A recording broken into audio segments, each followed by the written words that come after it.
Rev up your engines. Today I'm going to tell you how you can blow yourself. Head gaskets have lots of holes in them. They seal the pressure of the pistons going up and down. They seal the oil that goes through the oil galleys to lubricate the top of the engine. But if you have to, first suck out some of the extra coolant here so that you don't suck any of the coolant.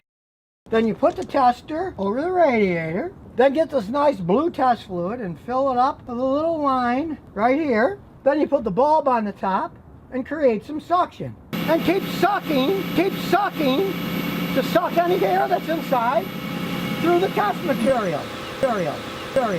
Keep sucking. Now, when I was a young mechanic in the 1960s, heck, we'd do head gasket jobs and maybe $200 or something. It wasn't that big of a deal. But today, it can cost thousands on modern cars, and God forbid that you're all by yourself, like I do.